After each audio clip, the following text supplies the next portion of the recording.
मेरठ से आतंकवाद निरोधक दस्ते द्वारा गिरफ्तार मौलाना कलीम सिद्दीकी के तार फरीदाबाद से भी जुड़ गए हैं। मौलाना कलीम सिद्दीकी और उसके 5 अन्य साथियों के खिलाफ सेक्टर 17 में जबरन धर्मांतरण का मामला दर्ज किया गया है। पीड़ित विनोद ने पुलिस को दी शिकायत में बताया कि 2011 में वह अपने परिवार के साथ सेक्टर 17 की प्रेम नगर की झुग्गियों में रहता था। उसी के पड़ोस में कुछ मुस्लिम युवक रहा करते थे जो उसे मुस्लिम समाज की अच्छाइयों के बारे में बताया करते थे और हिंदू धर्म की बुराइयां किया करते थे। इतना ही नहीं, आरोपियों द्वारा विनोद को बीच बीच में कुछ पैसे और अन्य जरूरी सामान भी दिया जाता था। इसी के चलते वह उनके चंगुल में फंस गया। पीड़ित विनोद की माने तो उसे दिल्ली स्थित शाहीन बाग की एक मस्जिद में मौलाना कलीम सिद्दीकी से मिलवाया गया, जहां उसने विनोद को गले लगाते हुए उसका धर्म परिवर्तन करवा दिया और उसका नाम नूर मोहम्मद रख दिया। उसके चंगुल से छूटकर आए विनोद ने बताया कि उसे गुजरात और यूपी में इस्लाम तालीम के लिए भेजा गया, जहां उसे हिंदू धर्म की बुराइयां और इस्लाम धर्म की अच्छाइयां बताई जाती थी। पीड़ित विनोद ने कहा कि मौलाना कलीम सिद्दीकी का एक साथी दिलशाद उसे आतंकवाद की ट्रेनिंग देने के लिए पाकिस्तान भेजने को भी कहा करता था, जिसकी वजह से वह हमेशा डरा डरा रहता था। विनोद के मुताबिक 2018 में उनके चंगुल से छूटकर उसने फरीदाबाद में ही 2 साल गुमनामी में बिताई। 2020 में जब उसकी बहन की शादी का उसे पता चला तो वह अपने परिवार से मिला।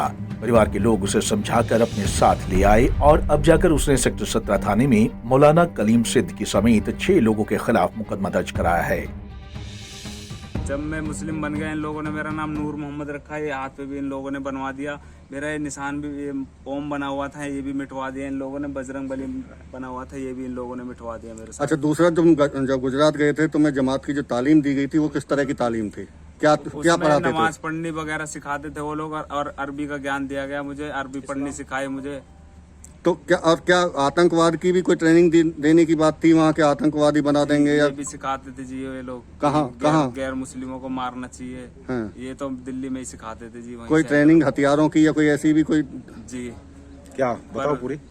पर मैंने उनकी इन बातों को नहीं माना। मुझे डर लगता था और ये लोग ट्रेनिंग कहते थे ये कर लो वो कर लो, लेकिन मैंने उनकी बात को नहीं माना। तुमने इतने दिन जब बाहर उनके साथ में रहे थे तो क्या परिवार के लोगों के लिए कोई पैसे वैसे वो भिजवाते थे? क्योंकि तुम जब बता रहे हो कि लालच दिया था तुम्हें, तो पैसे कोई भिजवाए थे? सर ऐसे ही बोलते थे, वो झूठ बोलते थे। बस अपनी बात मनवाते थे और डराते धमकाते। तो तुमने कभी वहाँ से वापस लौटने की कोशिश नहीं की? कोशिश करी सर, मेरे को डराते धमकाते थे कि तेरे को मार देंगे, तेरी फैमिली को मार देंगे। अब कैसे निकल के आए तुम वहाँ से? जब निकले थे चकमा दे के आया था मैं, वैसे निकल। कहाँ से आए थे? लास्ट कहाँ से आए थे? मैं नहीं, दिल्ली से आया था। कब? दिल्ली शाहीन बाग से? हाँ, 2018 में आया था सर। अच्छा। तो उसके बाद में उन्होंने तुमसे संपर्क किया है क्या? उसके बाद उन्होंने मेरे से संपर्क नहीं करा सर। मैं इधर उधर छुप छुपा के रह रहा था, मेहनत मजदूरी करके खा पी रहा था और घर में भी नहीं आ रहा था। ये मामला आपने शाहीन बाग का नाम सुना होगा। ये वही शाहीन बाग है जहाँ सीए और एनआरसी के खिलाफ नारे लगते थे कभी। और वहीं पे एक मस्जिद है, उस मस्जिद का नाम है ग्लोबल पीस सेंटर। नाम सुनने में कितना बढ़िया लग रहा है, ग्लोबल पीस सेंटर। लेकिन उसके अंदर जब गए तो वहाँ बिल्कुल अलग तरह का माहौल है। वहाँ का जो संचालक है कलीम सिद्दीकी जो कल अरेस्ट हो चुका है, वो इस तरह के बच्चों को भ्रमित करता है और उसका नेटवर्क पूरे मेवात में, यूपी में, हरियाणा में, पंजाब में, चारों तरफ है। उसके जो गुर्गे हैं वो इस तरह का शिकार करके लाते हैं और इसको वहाँ पीस सेंटर पे पहुँचाते हैं। वो इनका ब्रेन वॉश करता है वहाँ। तो ऐसे ही इसका ब्रेन वॉश करा गया, इसको वहाँ रखा गया और धीरे धीरे इसकी यातना इसको दी गई। इसको कम से कम 3 बार 4-4 महीने का इसको ट्रेनिंग दी गई और उसके बाद इसको एक फाइनल ट्रेनिंग देनी थी। उससे घबरा के ये फिर उसने सोचा मैं यहाँ से जान बचाऊँ, तब ये वहाँ से निकल के भागा। उसके बाद भी उन्होंने पीछा नहीं छोड़ा इसका।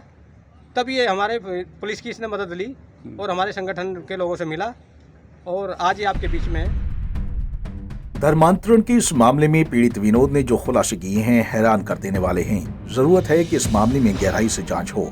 जो भी इस पूरे मामले में सम्मिलित पाए जाए उसके खिलाफ सख्त से सख्त कार्रवाई की जाए, क्योंकि अगर पीड़ित विनोद के लगाए आरोप सही हैं तो ये मसला देश की सुरक्षा और अखंडता के साथ जुड़ा हुआ है। पंजाब केसरी टीवी के लिए फरीदाबाद से सुधीर शर्मा की रिपोर्ट।